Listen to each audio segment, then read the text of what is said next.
L'air crépitait d'anticipation. Fang Yuan, autrefois un simple étudiant, était désormais un maître gu de rang C.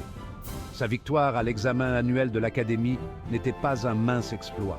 J'ai parcouru un long chemin, mais ce n'est que le début. La salle de banquet bourdonnait de murmures. Tous les yeux étaient rivés sur Fang Yuan, le nouveau venu.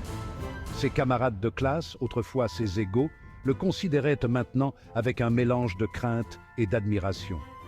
Fang Yuan, toujours pragmatique, voyait à travers leur mascarade.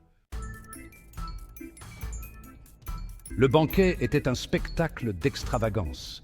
Des mets délicats s'empilaient sur les tables, leur arôme lourd du parfum de la richesse et du privilège. Regardez-les, se plier en quatre pour offrir leurs cadeaux. Ils se croient malins. Les cadeaux coulaient à flot. Des pierres primitives, la pierre angulaire de tout maître gu, s'échangeaient avec une aisance déconcertante.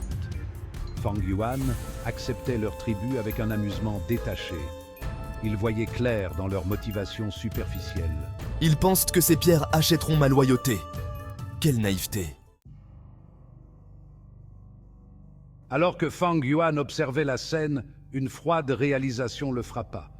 Ce banquet, cette danse élaborée du pouvoir et de la soumission, n'était qu'un microcosme du système plus vaste qui régissait leur monde. Alors, c'est la vraie nature de notre monde. Un cycle sans fin de pouvoir et de soumission. Le système, réalisa-t-il, était insidieux. Il ne contraignait pas, il séduisait. Il murmurait des promesses de pouvoir et de prestige, agitant l'illusion du choix devant ses participants. Mais en vérité, il n'y avait pas de choix. Défier le système, c'était s'exposer à la ruine. Fang Yuan voyait ses propres camarades de classe, le visage rouge d'excitation, alors qu'ils rivalisaient pour attirer son attention. Ils croyaient agir de leur propre gré, mais ils n'étaient rien de plus que des marionnettes dansantes au son du système. Des marionnettes, tous autant qu'ils sont. Mais je ne serai pas l'une d'elles. Je maîtriserai ce système, le plierai à ma volonté. Et sur ces paroles, la détermination de Fang Yuan se renforça. Dans un monde où le pouvoir régnait en maître, il s'élèverait non pas comme un simple pion, mais comme un maître du jeu. Section 4. Un tissu de mensonges. Démasquer l'hypocrisie sociétale. L'hypocrisie de tout cela me rongeait.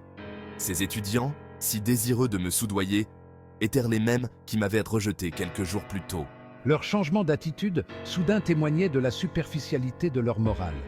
Ils prônaient des idéaux tels que l'équité et le mérite, mais leurs actions révélaient une toute autre vérité. Moi, avec mon regard cynique, je voyais à travers la façade.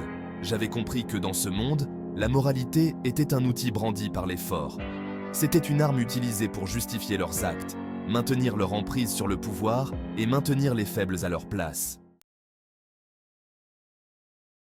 Section 5. Au-delà du banquet, la corruption systémique dans le monde de Gu. Le banquet n'était que la partie visible de l'iceberg. Je savais que la même influence corruptrice imprégnait chaque aspect de notre monde. Le système des clans, le fondement même de leur société, reposait sur une base d'inégalité.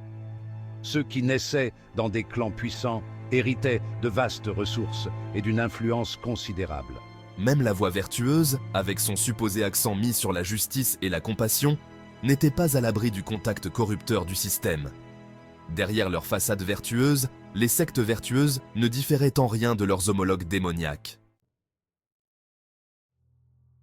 Section 6. Murmure de rébellion. La défiance de Fang Yuan. Alors que j'observais la mascarade qui m'entourait, une lueur de défiance s'est allumée en moi. Je ne serais pas un pion dans leur jeu. Il maîtriserait le système, exploiterait ses faiblesses et le plierait à sa volonté. Mon cœur s'est endurci. Je ne me laisserai pas influencer par les sentiments ou la morale. J'embrasserai le pragmatisme, la cruauté et la ruse comme principe directeur.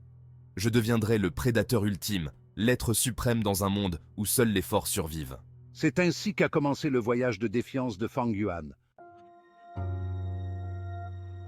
Section 7. Un reflet sombre, parallèle avec notre monde. Le monde de Reverend Insanity est peut-être fictif, mais les thèmes qu'il explore trouvent un écho profond dans notre propre réalité.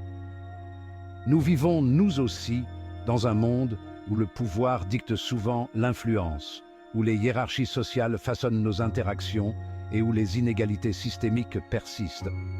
Le parcours de Fang Yuan, bien que moralement ambigu, offre une réflexion stimulante sur la condition humaine. Il nous oblige à affronter des vérités inconfortables sur nous-mêmes, nos sociétés et les choix que nous faisons face au pouvoir, à l'ambition et à l'attrait du système.